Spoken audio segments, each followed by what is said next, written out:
Hi folks, welcome to today's Coffee and Colossians. I'm in my office and I'm running a bit late, so again apologies. But I've been struggling with how we do this one, and we'll just see how it goes. We're at Colossians chapter 3 verse 22. Slaves, obey your earthly masters in everything, and do it not only when their eye is on you and to carry their favour, but with sincerity of heart and reverence for the Lord. And I actually think I was going to do the next verse as well, but I think we'll stick with this because we have to deal with this really, really crucial question. We are going to come on to look at work, but we have to deal with this really crucial question of slavery. Doesn't this passage appear to be endorsing slavery? Why does Paul appear to be arguing for a continuation of the system of slavery? Surely, and you get a lot of non-Christians who say the Bible endorses slavery. Well, it's not as simple as that, and I don't think it does. I think the Bible is profoundly realistic, dealing with the situation as it is whilst trying to change it from within.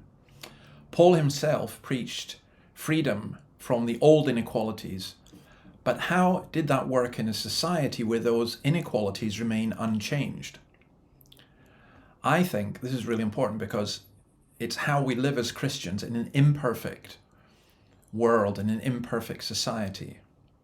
I mean, you can look at any newspaper and you can see just how corrupt and confused and flawed our current capitalist system is, or Chinese communist system, or whatever you want to call it. But does that mean that we should man the barricades and start a revolution? Now, I think, like Paul, there's a profound realism here. I think he's dealing with the situation as it is, trying to change it from within. If there had been a slave revolt at this time, that would have led to destruction and to the death of millions. 1/3 of the Roman Empire were probably slaves, possibly 60 million people. And slaves were architects, they were managers, doctors, teachers, administrators. Most were set free within their 30s, and most served a period of 7 years. It's a bit like student debt. You are indebted and kind of enslaved until you pay it off. Now, if you read Philemon, there's a new spirit being set loose. For example, I think this is a great thing. Paul addresses both masters and slaves in public in the same way as Christian brothers and sisters. Now, Philemon was a Christian who lived in Colossae, so it's very much tied in with this letter. Philemon had a slave named Onesimus. Onesimus stole Philemon's money, ran away to Rome, where he met Paul. Paul took an interest in him, and he was converted. Paul liked his company, benefited from his ministry, and became a friend. But to keep Onesimus was both illegal and a breach of Christian fellowship, so he sent Onesimus the slave back to his master, Philemon. And that's how you get the letter of Philemon, with Paul's plea that he would receive him not as a slave, but as a brother. So this is a new world and a new situation. And by the way, you go across to chapter 4 and verse 9, Tychicus is coming, and he's coming with Onesimus, our faithful and dear brother, who is one of you. Wow. He's coming with your slave, who's now a faithful and dear brother. So I think that this passage is hugely significant and hugely important for that reason. And we'll come on to how we apply it, I think, to our work situation tomorrow. But this is, how will I summarize this? There are two levels of relationship in this world, the earthly and the heavenly. There's your earthly lords and the Lord. Your relationship with the Lord affects your relationship with your earthly bosses and lords.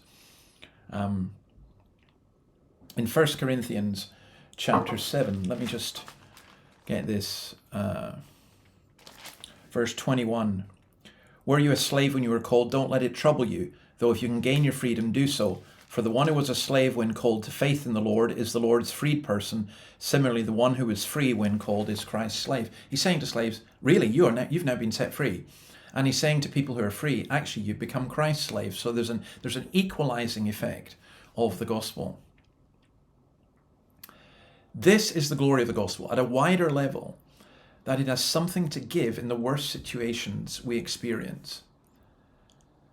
Paul wanted to set people free in Christ, and I don't think he had a vision of a time in the immediate future when he saw slavery being abolished throughout the whole empire. When slavery was abolished, and it took many decades, centuries even, it was what Paul preached in the gospel that won the victory of getting rid of slavery. Slavery has always been in human society. It's the fact that we now consider it wrong is a fruit of the gospel that our nations once accepted but now rejected. I think it is highly likely that with rejection of the gospel, our society will return to a form of supporting some kind of slavery. So I'll leave you with that thought. Tomorrow we will go on to look at verse 23. This is Wednesday, and God bless you. Bye.